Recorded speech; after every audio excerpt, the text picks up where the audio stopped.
I'm going to move this around all the day in about 45 minutes. Yeah. There's a few bits of B-roll, so maybe just an underwater shot of the sun. Might be another day. That I've gone back and then shot that extra. And that was literally just after I'd done the edit, and I was like, there's a little few bits where I've got a few bits. I must have done the same, because over the last year or so, I've really changed my technique a bit, changed lighting and everything. And also as well, coding skills and stuff. Yeah, it's going to be working for someone else. But don't install it, not interested. You know, I think in the industry that in his office, it's really well paid to it. He doesn't, you know, if you do it every time. You're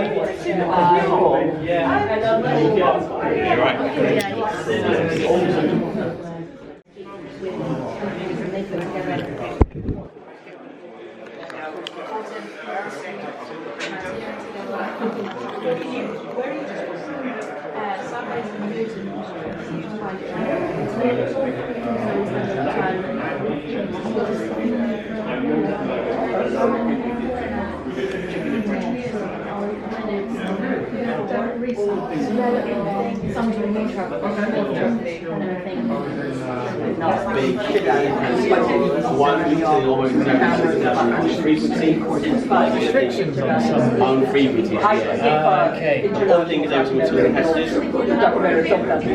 to do something. So to get the right size between a DSLR and that sensor, it needs to be this size. You know, As long as you buy it, would have been done, the mount will take into account.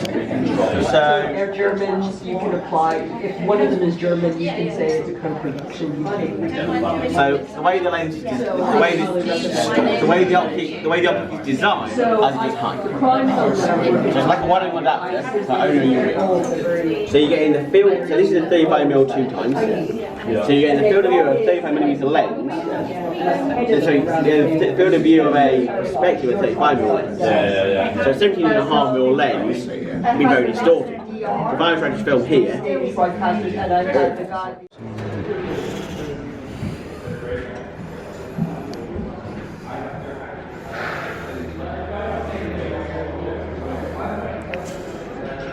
These are radios that use over the world by manually round to the far side.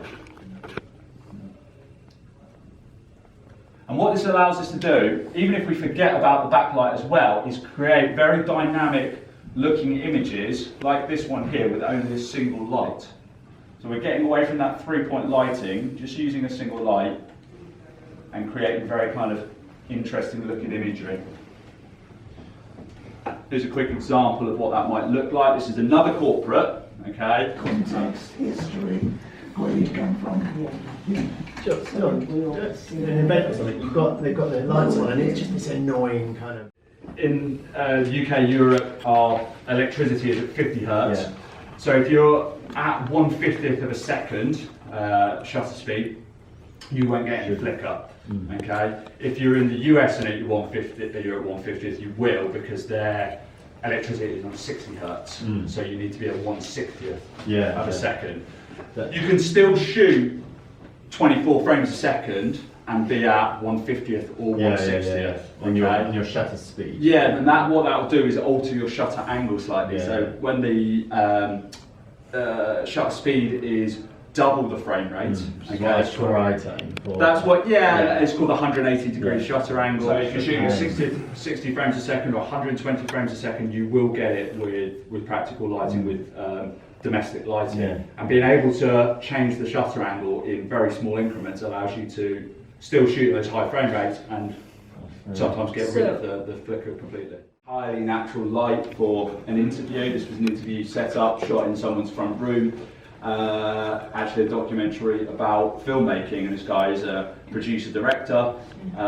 We had him for about an hour and we had very limited kit. He had an extremely busy house with 3 kids, and the only place we could shoot was in his front room.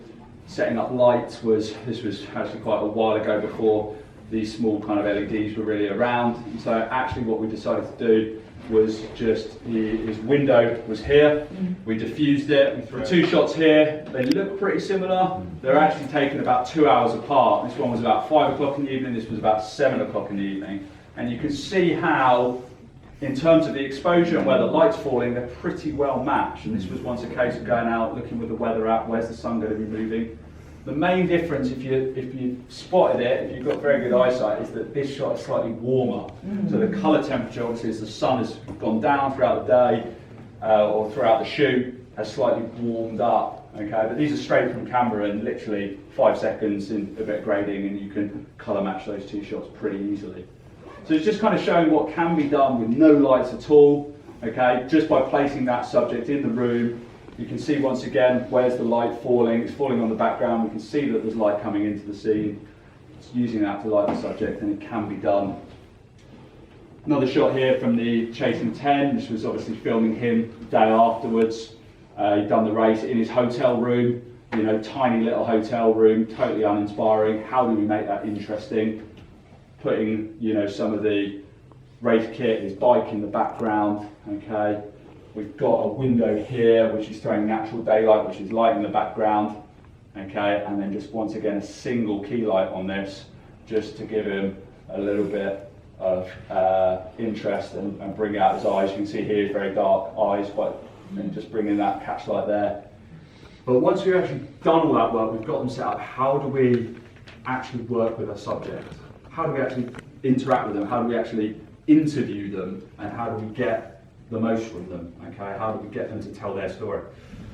There really is no right or wrong way about this, and these are some of the things that I've kind of learned over my career, that everybody you work with is different, and how they act or how they talk to you and how they're talking to camera can be entirely different. Okay, anybody who's shot a couple of corporates or done any interviewing, you know, will know that sometimes you get someone who's, you know, the most natural person, can speak really well, and as soon as you put a camera in front of them, totally clam up. And sometimes it's the opposite. I've had people that have appeared very frosty and, you know, not really wanting to interact, and put them in front of a camera and give them a little bit of time, and they loosen up and deliver very natural performances. So there's no rule to this, it's just being aware of it. And as a director, as someone who's working with subjects, who's an interviewer, I kind of believe that you're not there to direct them. You know, you're not working with an actor. They're not there to deliver a performance. Okay, what you're trying to do is allow them to be natural. What you're trying to say, elicit a performance.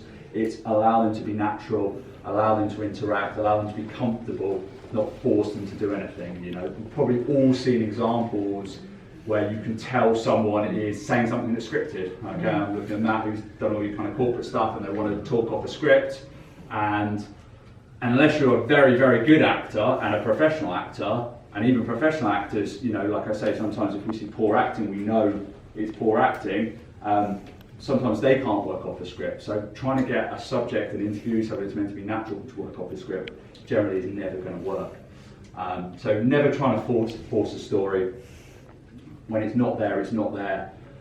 It's a bit like sleep, I say. It's that the harder you try, the worse it gets. Okay, the more you try and force someone to do something they don't want to do, the more likely they are to climb up. And very much it's about finding what works for you, what your style is. We're all different people. We all interact with us in a different way.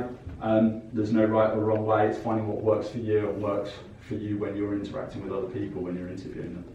It does take time. It's something that I've learned over a decade plus long career, and I still get it wrong. So there's no kind of magic way of doing it. I think research helps, certainly. I mean, finding out as much as you can about that person. And in the sense of directing, at least in TV land, when we say direct, you're right, you're not eliciting and you're not trying to create Woody Allen, but you are getting them to be on point. Yeah, totally. Stood me well in my career. Some of the things that I kind of subscribe to, so I just usually put these up at the end of these sessions. And think of them what you may. I certainly, they've stood me in good stead. The one, make it shorter. Like I said, I would always prefer someone to watch some of my work and go, you know, that ended too quickly. I could have watched another 10-15 minutes of that rather than, you know, that was too long. You can say a lot in a short period of space. Do it succinctly. And if you want to make films, go watch them. The best way to learn to make a film is to make a film. So, you know, if you've got these ideas going around in your head, you've got projects you want to do, just get out there and do them. There's no better way of learning it than actually doing it. It's great that you guys have all come today. I really appreciate it. I always say to people, you know, whatever the ticket price was, £99, 100 quid, you know, you could have spent that on a piece of kit. Wouldn't have got you much, a couple of batteries, you know, some memory cards now, or you could spend it on a day learning, interacting with one another, asking questions, hopefully taking a lot away. And that's an investment in your own knowledge and your own filmmaking careers and paths and whatever you choose to do. So it's been great having you guys. Thanks very much for interacting with me.